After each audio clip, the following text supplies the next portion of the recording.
Downtown Austin. Neon lights, food trucks, music spilling out of bungalow bars on Rainey Street. It's the kind of place people go to celebrate, not somewhere they expect to take their last walk. But over the past few years, that nightlife district and the stretch of water right next to it, Lady Bird Lake, have become the center of a chilling mystery. Since about 2022, more than 36 bodies have been recovered in and around that lake. Most of them men, many in their 20s, 30s, and 40s, found after nights out downtown. Online, people started connecting the dots. They pointed to the same nightlife strip, similar victim profiles, and the same dark water. Before long, a name caught fire on social media: the Rainey Street Ripper, a supposed serial killer stalking Austin's party scene and dumping bodies in the lake. Police and independent researchers say that's not what's happening. Their conclusion? No evidence of a serial killer. Most deaths appear tied to alcohol, accidents, or other causes. Tragic, but not murder. But for the families of the dead and for a lot of Austin locals, the official answer doesn't quiet the unease. Why do so many people keep ending up in the same body of water?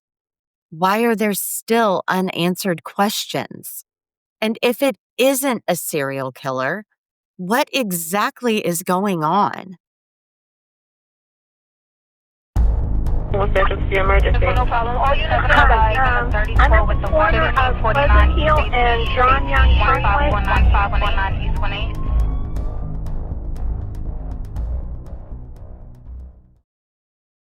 You're listening to Crime Solvers Central. I'm Jayce. And I'm Charlie. Tonight, we're diving into the mystery of what some people are calling the work of the Rainey Street Ripper, an alleged serial killer that authorities insist doesn't exist. We're going to walk through the geography of this case, the known victims that helped ignite the rumor, what investigators and researchers have actually found, and why the community is still scared. Then we'll talk theories. Everything from a hidden predator to a deadly combination of alcohol, bad lighting, and unforgiving water. At the end, we'll let you know how you can help by pushing for answers, improving safety, and sending tips to either law enforcement or directly to us here at Crime Solvers Central. Let's start with the place where all of this converges: Rainey Street and Lady Bird Lake. If you've never been to Austin, picture this. Rainey Street is lined with old bungalow houses that have been converted into bars and restaurants. String lights overhead, patios packed, music and conversation everywhere. A lot of people are bar hopping on foot or on scooters, and just a few hundred feet away, there's Lady Bird Lake, a stretch of the Colorado River that runs right through downtown. It's a beautiful area, but it's also risky, especially when you mix in alcohol, darkness, and uneven terrain. Parts of the shoreline have historically had poor lighting and minimal barriers. Locals have been complaining about that for years, and only recently has the city moved to add more lights, fencing, and warning signs. Now, people have been found in Lady Bird Lake for a long time.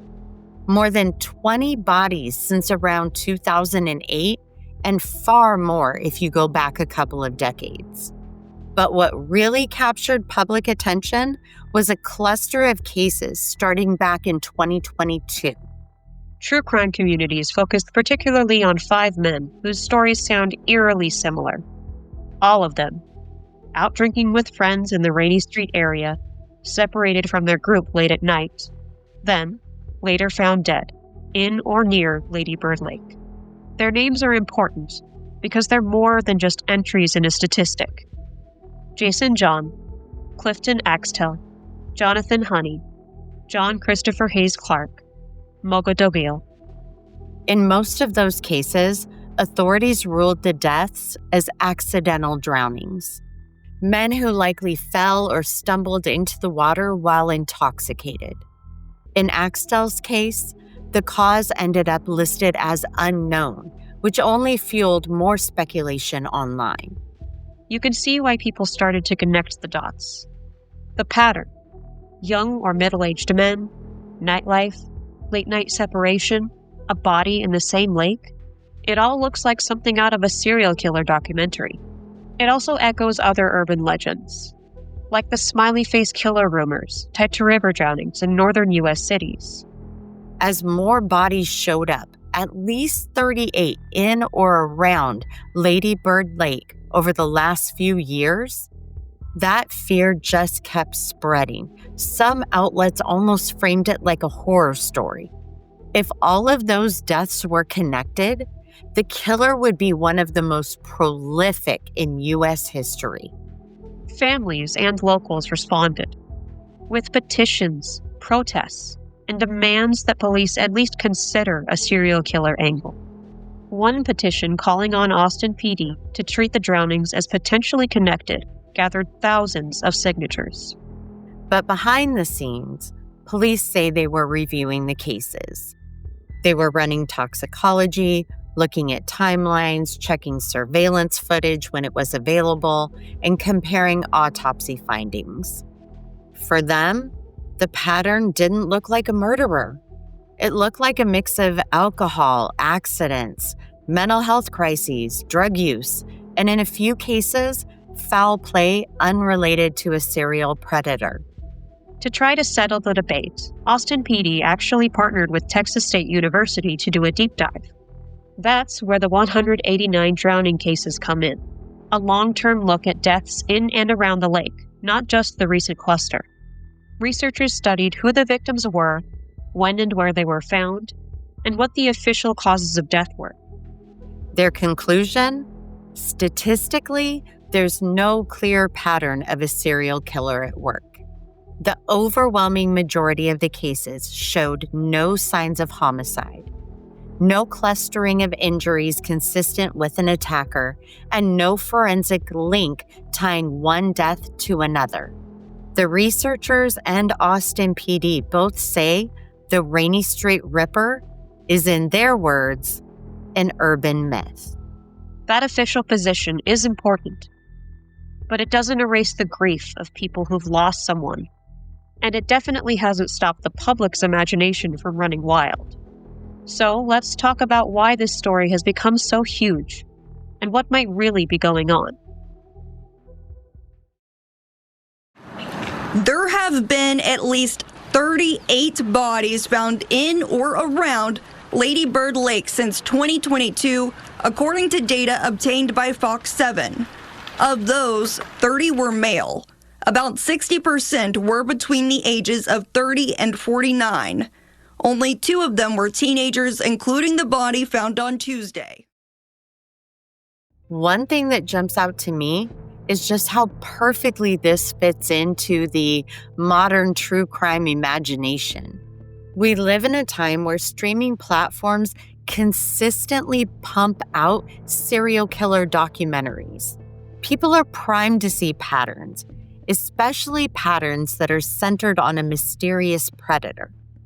Exactly. Experts who studied serial killers say that actual serial killing rates have dropped a lot since the 1970s and 1980s. But our obsession with them has only grown. That gap between reality and perception creates fertile ground for legends like the Rainey Street Ripper. At the same time, you can't just wave all of this away as internet hysteria. People's fears are rooted in something real. Dozens of deaths, families who feel they don't have full answers, and a city that clearly had safety issues around the water. In some spots, you could get drunk, step off the path in the dark, and be in the lake before you even understood what happened. And then there's the distrust. When authorities repeat, "There is no serial killer," people who already feel ignored or brushed off sometimes hear, "We don't care," or "We're not looking hard enough." That's where petitions and social media campaigns come from. They're a way of forcing the conversation into the open. The Texas State study actually tried to address that. The researchers acknowledged how frightening the rumors are, but they also emphasized that the data points elsewhere. Alcohol consumption, proximity of the bars to the water, and lack of physical barriers were more plausible explanations than a serial killer. Still, not every case has a neat ending. A small number of deaths around Lady Bird Lake have involved foul play or remain unresolved with unknown causes. In the last few years, out of dozens of bodies recovered, at least one was classified as homicide, and several others couldn't be definitively explained. Those outliers are the ones people latch onto. If even one or two deaths look suspicious, injuries that don't match a simple fall, gaps in timelines, missing belongings, that's enough for some to believe that a predator could be hiding inside the larger pattern of accidents. I think there's also a class and tourism angle here. Rainey Street is marketed as this fun, Instagram-worthy playground. It draws locals, tourists, tech workers, college kids. When tragedy keeps striking in a place that's supposed to be carefree, people start asking who profits from keeping the party going, and whether that's part of why safety concerns weren't taken seriously sooner. So we've got three overlapping realities. A real pattern of deaths around Lady Bird Lake, official investigations that so far don't support a serial killer theory, and a community that doesn't fully trust those explanations and sees unanswered questions, especially around specific victims. And that brings us to the big question people keep asking.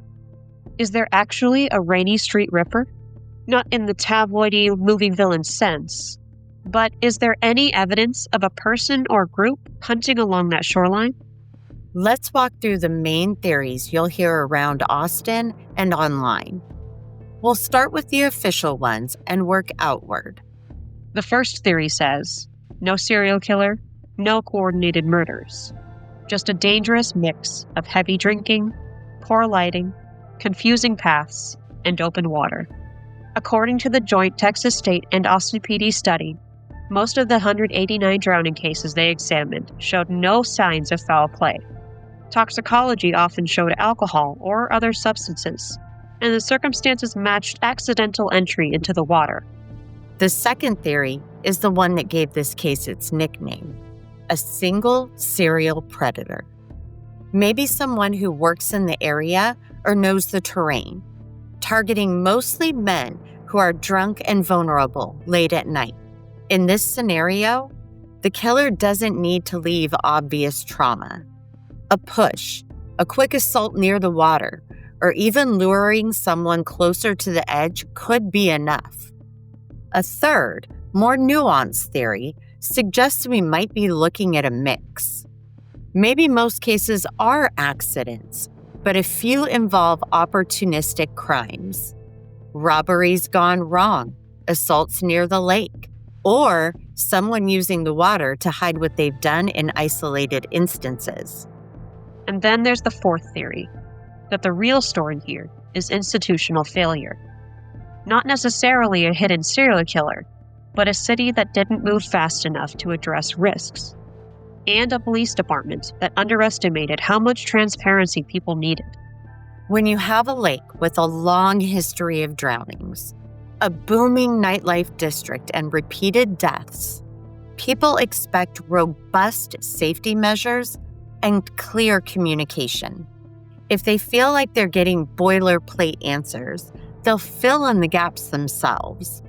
That's how urban myths like the Rainey Street Ripper grow and take on a life of their own. In the end, we may never know if even one of these deaths was actually murder, but we do know that dozens of people are gone, and that their families deserve all the answers the system can possibly give. Do any of these theories resonate with you? Do you have one of your own? We'd love to hear about it in the comments. In 2015, 22-year-old Julio Santos III was home in Austin for a week after graduating before he was set to start a new job in Seattle. He was just a great kid, just an amazing guy. But his life was cut short. While his death certificate says drowning, his sister, Melanie Raymond, doesn't agree. I think he was drugged. I think he was overserved. I think he was lured over there. She says any sight of the lake can be triggering. I picture him, in the river. I picture somebody hurting him, and he's just left. At Thursday's city council meeting, family members of others who disappeared or were found dead in the lake called for more safety measures. I think they're connected. They're too much the same to be a coincidence. The city says at this point, there's no evidence of foul play in any of these cases. It's like, APD's reading from a script, and it's the exact same things, and if they were different, why would they be saying the exact same things? So yes, I think they're all connected. So where does this leave us? Whether you believe in the Rainey Street Ripper or you think this is a tragic cluster of drownings, the outcome is the same. People are dying, and the city has a responsibility to make this area safer. We're already seeing some changes.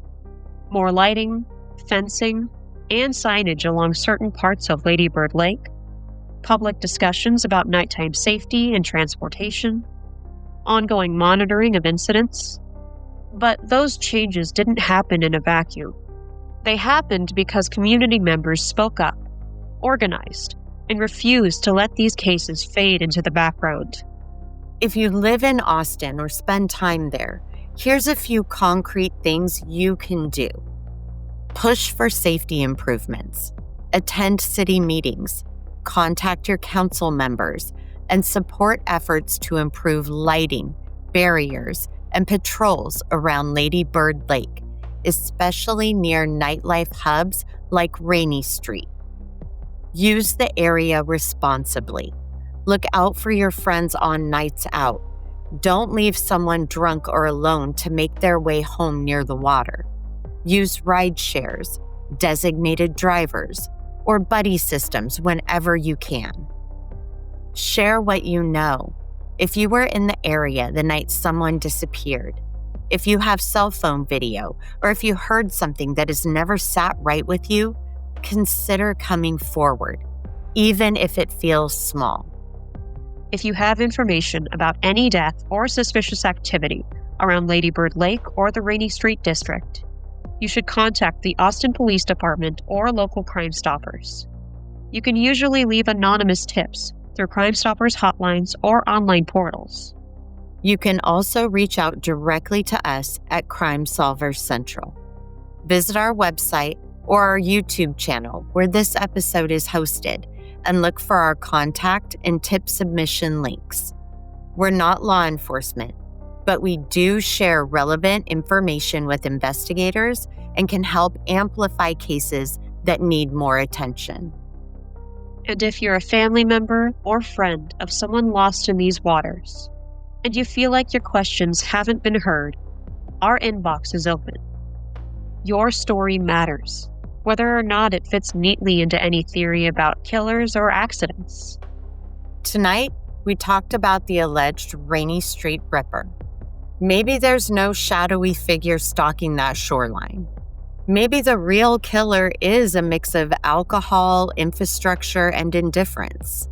Or maybe buried somewhere in those files and autopsy reports. There is a pattern nobody has fully cracked yet. Either way, the people who died in Lady Bird Lake deserve more than rumors. They deserve truth, accountability, and change. If you found this episode helpful, share it with someone you know in Austin, or anyone who spends time on Rainey Street. The more eyes and ears on this, the better. You've been listening to Crime Solvers Central. I'm Charlie. And I'm Jayce. Everyone, please remember, stay safe, stay curious, and stay loud.